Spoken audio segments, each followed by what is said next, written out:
নমস্কার বন্ধুরা, সুরুচি বাংলা রান্নাঘরে সবাইকে স্বাগত। আজ চলে এসেছি আবারও একটা নিরামিষ রান্নার রেসিপি নিয়ে। এঁচোড়ের মালাই কোপ্তা কারি খেতে অত্যন্ত সুস্বাদু। বাচ্চা থেকে বড় সকলেই কিন্তু খেতে খুবই পছন্দ করবে। বাচ্চারা অনেকেই এঁচোড় খেতে পছন্দ করে না, তবে এইভাবে যদি কোপ্তা বানিয়ে দেওয়া যায় শুধু শুধুই খেয়ে নেবে। আসুন এঁচোড়ের মালাই কোপ্তা কারি আমি কিভাবে বানাচ্ছি পুরো ভিডিওটা আপনারা দেখতে থাকুন। এখানে আমি এঁচোড় পিস পিস করে কেটে ভাপিয়ে রেখে দিয়েছি। তার সঙ্গে আমি একখানা আলু বয়েল করে রেখেছি।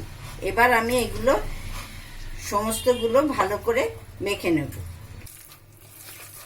দেখুন, এগুলো আমি সব ভালো করে পেস্ট করে নিয়েছি। এবার আমি এতে এক এক করে সব মশলাগুলো দেব।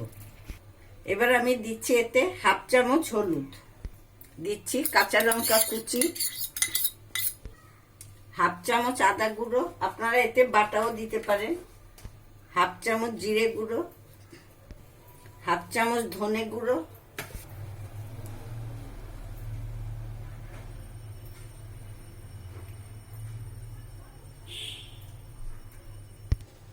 আর দিচ্ছি বাদাম গুঁড়ো। বাদামটা আমি রোস্ট করে রেখেছি।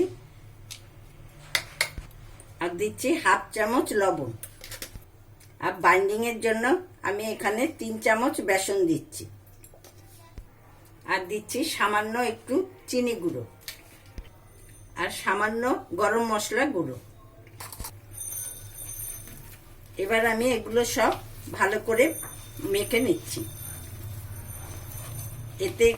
এতে একটু ধনে পাতাও দেওয়া যায়, কিন্তু আমার ঘরে আজকে ধনে পাতা নেই, সেই জন্য আমি ধনে পাতা ছাড়াই করছি।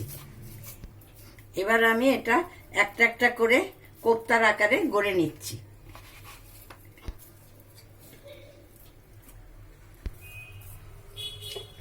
এগুলো আমি সবগুলো কোপ্তার আকারে সব গড়ে নিলাম।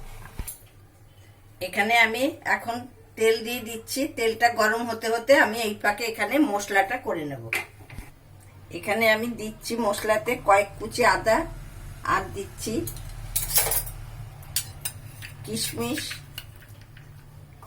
আর কাজু আপনারা দিতে পারেন। আমি এখানে এমনি সল্টেড বাদামই দিলাম।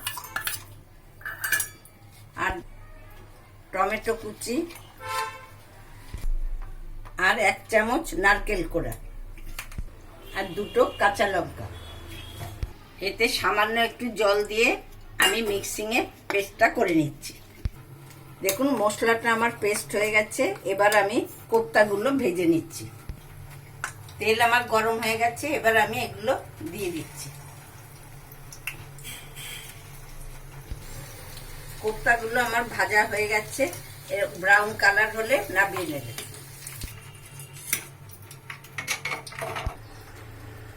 যে তেলতে আমি ভেজেছি সেই তেলটাই কিছুটা কমিয়ে ওই তেলের মধ্যে আমি গ্রেভিটা করে নেব।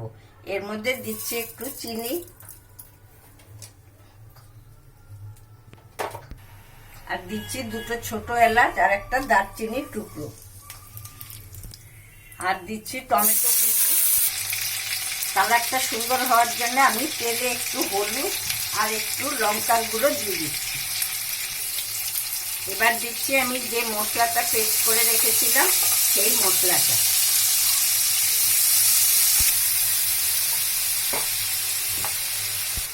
এতে দিচ্ছি হাফ চামচ লবণ, আর দিচ্ছি হাফ চামচ কাশ্মীরি লঙ্কার গুঁড়ো।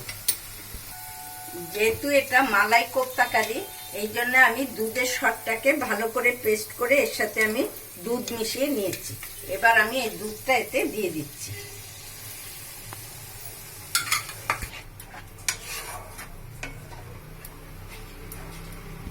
গ্রেভিটা ফুটে উঠেছে। এবার আমি এতে দিয়ে দিলাম একটু গরম মশলার গুঁড়ো, হাফ চামচ ঘি।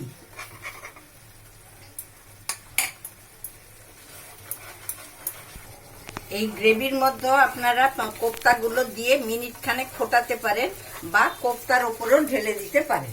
আমি এতে দিয়ে মিনিট খানেক ফুটিয়ে নিচ্ছি। কোপ্তা আমার একেবারে রেডি হয়ে গেছে। দেখুন এটা দেখতে কত সুন্দর হয়েছে, খেতে না কত টেস্ট হবে।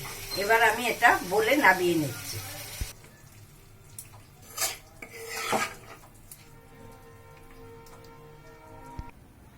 মালাই কোপ্তা কারি আমার একেবারে রেডি হয়ে গেছে। রেসিপিটি কেমন লাগলো অবশ্যই কমেন্ট করে জানাবে। ভালো লাগলে সাবস্ক্রাইব আর একটা লাইক করবেন। আজকে এই পর্যন্তই। এইভাবে যদি এঁচোড়ের নিরামিষের দিনে করে খাওয়ান, দেখবেন আর কোনো রেসিপি ওরা খেতেই চাইবে না। আজ এখানেই শেষ করছি।